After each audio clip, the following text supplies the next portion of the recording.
UKLO 1 year masters. No IELTS required up to 5 years visa. High visa success rate. నమస్తే అండి. నమస్కారం అన్న. ఎలా ఉన్నారు? బాగున్నా అన్న. మీ పార్టీ అధ్యక్షుడు జనసేన అధినేత డిప్యూటీ సీఎంగా ప్రమాణ స్వీకారం చేశారు. మీకు సంతోషమైన ఉందా తమ్ముడు? ఉందన్న, ఉంది, కానీ పూర్తి స్థాయిలో కాదు. అంటే ఎందుకని పూర్తి స్థాయిలో సంతోషం లేదు? ఫర్ ఎగ్జాంపుల్, ఇప్పుడు ఇండియన్ టీం మొన్న T20 వరల్డ్ కప్ గెలిచిన తర్వాత మీకు పూర్తి స్థాయిలో హాయిగా ఉందా, హ్యాపీగా?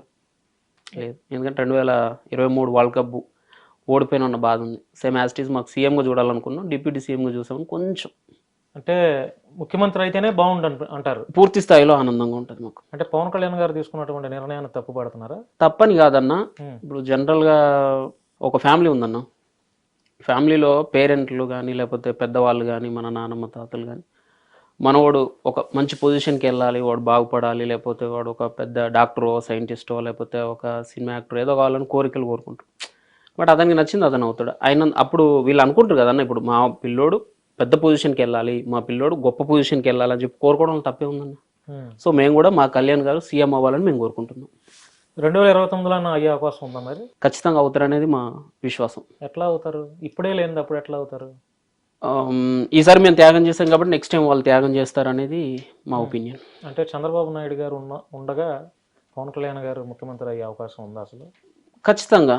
కళ్యాణ్ గారు తగ్గి సిబిఎన్ గారిని సీఎం చేసినప్పుడు సిబిఎన్ గారు కూడా తగ్గి కళ్యాణ్ గారిని నెక్స్ట్ టైం సీఎం చేస్తారు అనుకుంటున్నాం మేము. అంటే 21 సీట్లు చంద్రబాబు గారు ఇస్తే 21 సీట్లు గెలిచారు. అంటే ఈ గెలిచిన తర్వాత రిజల్ట్ చూసిన తర్వాత బహుశా మా జనసేన పార్టీకి ఇంకా కొంచెం ఎక్కువ సీట్లు ఇచ్చినా కూడా మేబీ మేము గెలిచి ఉండేవాళ్ళమేమో అనే ఒక ఫీలింగ్ అయితే ఉందా? 100% ఉంది. ఖచ్చితంగా గెలిచే వాళ్ళం, ఇంకొంచెం ఎక్కువ తీసుకొని ఉంటే అందరికి ఉంది అది. అంటే ఎందుకని ఇప్పుడు 2 పార్టీలు 3 పార్టీలు పొత్తుంది, జనసేన పార్టీ 21 సీట్లే ఎందుకు పవన్ కళ్యాణ్ గారు సరిపెట్టేసుకున్నారు? అడగొచ్చు కదా, ఒక 40 సీట్లైనా అడగొచ్చు కదా. ఆయన ఆ పరిస్థితుల్లో ఆయన తగ్గాలనుకున్నారు, తగ్గారన్న. అప్పుడు 10 సీట్లే తీసుకోవచ్చుగా. 10 సీట్లు అంటే అది కళ్యాణ్ గారి డిసిషన్, ఇక దాన్ని మేము తప్పు పట్టలేము. ఆయన 21 సీట్లు కరెక్ట్గా ఉన్నాం మనం అని చెప్పి అన్ని సర్వేలు తీసుకొని ఆయన 21 తీసుకున్నారని మేము అనుకుంటున్నాం. కానీ ఇంకొంచెం ఎక్కువ తీసుకుని ఉంటే బాగుండేదని మా ఒపీనియన్. ఎక్కువ సీట్లు తీసుకున్నా కూడా గెలిచే అవకాశం ఉంది. 100% ఉంది. 100% ఉంది. తెలంగాణలో జనసేన పార్టీని కూడా ఇప్పుడు మళ్ళీ కొత్తగా ఇక్కడ కూడా బలపడేలాగా ఏదో ఒక ప్లాన్ అయితే చేస్తున్నది. అది మీ నోటీసులో ఏమన్నా ఉందా? ఉందా?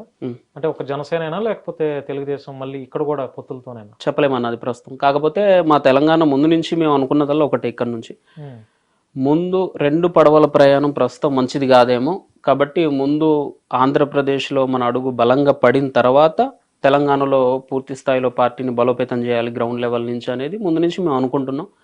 కాబట్టి ప్రస్తుతం అయితే 21 సీట్లతోటి 2 ఎంపీలతోటి కళ్యాణ్ గారు డిప్యూటీ సీఎంగా ఆంధ్రప్రదేశ్లో బాధ్యతలు చేపట్టారు కాబట్టి ఇప్పుడు తెలంగాణలో కంపల్సరీ మా అడుగు గట్టిగా పడుతుంది. ఇప్పుడు ఆంధ్రాలో జనసేన బలపడింది అనుకుంటున్నారా?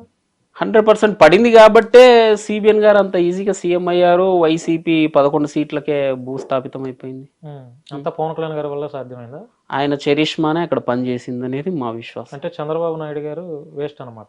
వేస్ట్ అని నేను చెప్పలేదన్నా, నేను కళ్యాణ్ గారి గురించే మాట్లాడినా. ఆయనను చూసి పడే ఓట్లు ఆయనకు చూసి పడి కళ్యాణ్ గారు తగ్గడం వల్ల అంత భారీ మెజారిటీ వచ్చింది, వైసీపీ భూస్థాపితం అయిపోయింది. అంటే టోటల్ గా మొన్న జరిగినటువంటి ఎలక్షన్స్ లో టోటల్ గా పవన్ కళ్యాణ్ గారి వల్లే అన్ని సీట్లు వచ్చినాయి తెలుగుదేశానికి, బీజేపీ కూడా గెలిచింది. అసలు ఆయన గేమ్ చేంజర్ అని అంటే ఏం చెప్తారు మీరు? 100%. అది నేను చెప్పడం ఏందన్నా, 2 స్టేట్లు చెప్పినాయి, మోడీ గారు కూడా చెప్పారు. దాంట్లో గేమ్ చేంజరే 100%. తమ్ముడు ఇప్పుడు నువ్వు